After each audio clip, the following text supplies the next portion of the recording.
अगले सूत्र पर चलेंगे। तो अगला सूत्र हमारा है स एष पूर्वेषामपि गुरुः कालेन अनवच्छेदात्।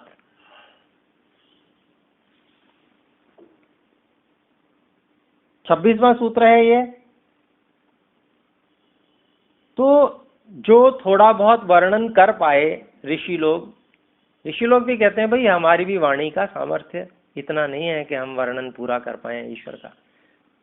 ईश्वर को जानना है तो भाई वेद देखो, वेद में करो, लेकिन फिर भी जो बता सकते हैं तो वो बता रहे हैं। और फिर कहते हैं देखिए सह एषः, परमात्मा को ऊपर वाला कह के नहीं कहते ऋषि लोग, कहते हैं सह, वह जो सबसे दूर से दूर है वह, और एषः यह जो यहाँ भी है, निकट से निकट जो है वह भी, यह। तो सह वह और एषः यह जो निकटतम, जहाँ हम हैं यहाँ भी विद्यमान है, ऐसे परमात्मा। इसलिए सह और एषः दोनों का प्रयोग किया सूत्र में इन्होंने, महर्षि पतंजलि जी ने।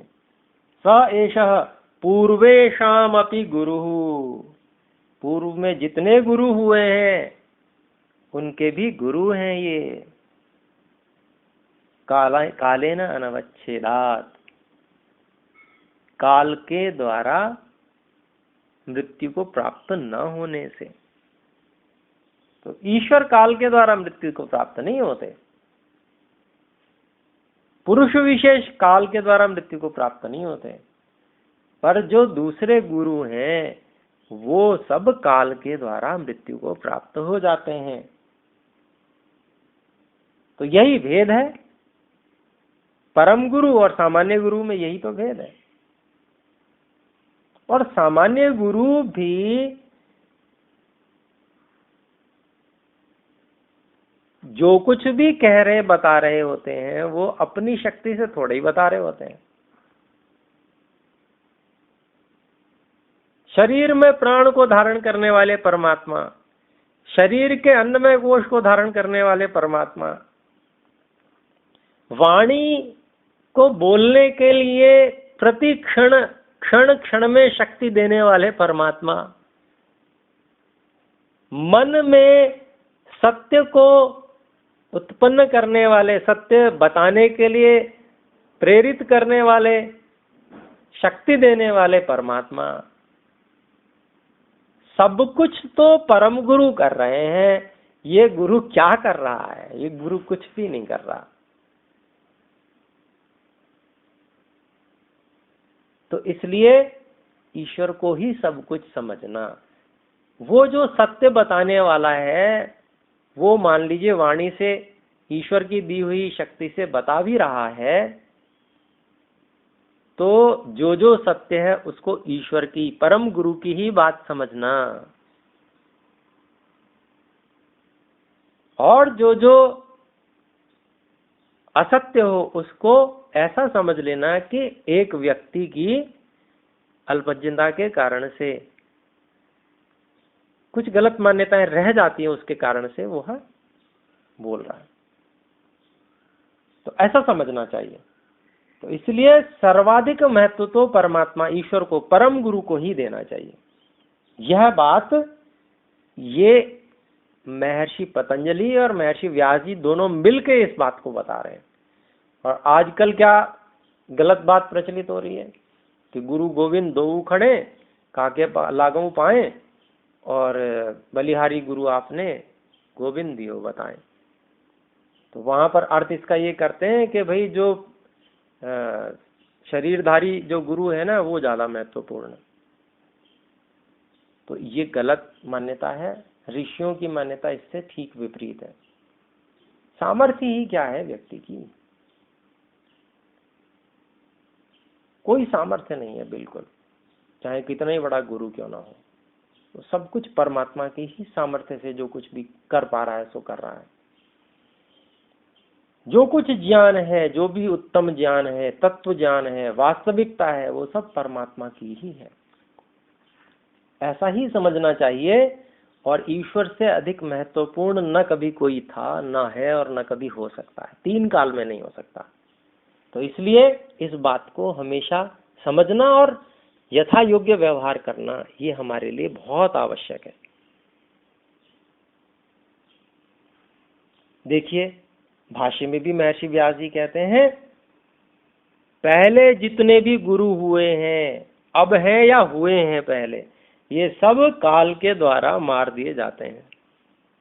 काले नावच्छिद्यन्ते, काट दिए जाते हैं काल के द्वारा, बिता दिए जाते हैं काल के द्वारा।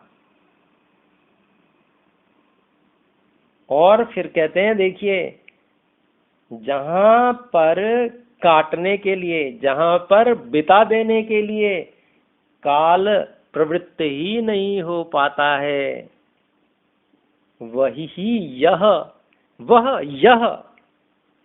यह सभी गुरुओं का भी, पहले के गुरुओं का भी जो गुरु है वह परमात्मा है, ईश्वर है।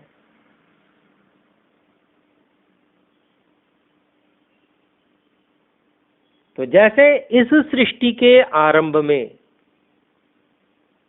जो वेद का ज्ञान परमात्मा ने दिया, इसको यहां भी दोहरा रहे हैं। देखिए वैसे ही प्रत्येक सृष्टि के आदि में जब जब सृष्टि हुई तब तब ईश्वर ने वह वेद का ज्ञान दिया।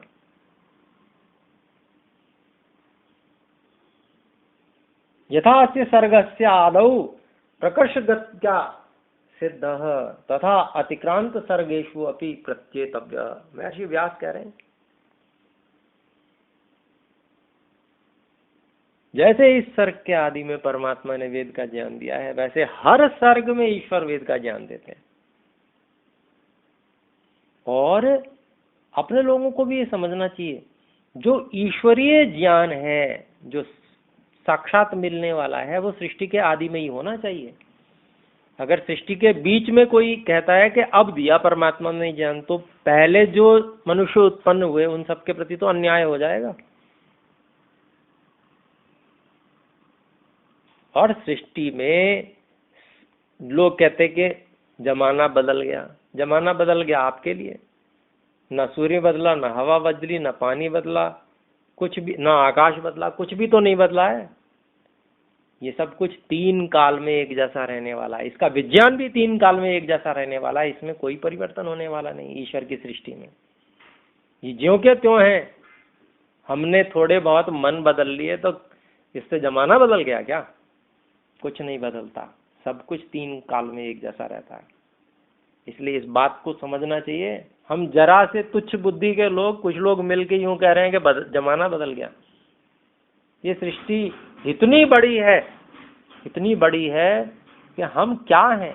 हम एक पृथ्वी पर रहने वाले, और वो भी चंद लोग, कुछ अरब लोग मिलके अगर हम इतनी बड़ी बात करते हैं तो ये हमारी मूर्खता से बड़ी और कोई बात नहीं है। हमारी पृथ्वी है ही कितनी सी। एक चर्चा हमने पहले भी की थी। इतना बड़ा ब्रह्मांड है। इस सारे के सारे ब्रह्मांड को निरर्थक नहीं समझना चाहिए। ऐसे ही मनुष्यादि सृष्टि अन्यत्र भी निश्चित रूप से होगी। तो इस प्रकार से अपने लोगों को समझना चाहिए कि ईश्वर परम गुरु हैं। ईश्वर से अधिक बड़ा महत्व और किसी का भी नहीं है, ऐसा ही ऋषि लोग बताते हैं। इसलिए वेद ज्ञान का महत्व अत्यंत अधिक है। इसको अपने लोगों को जानने का प्रयास करना चाहिए।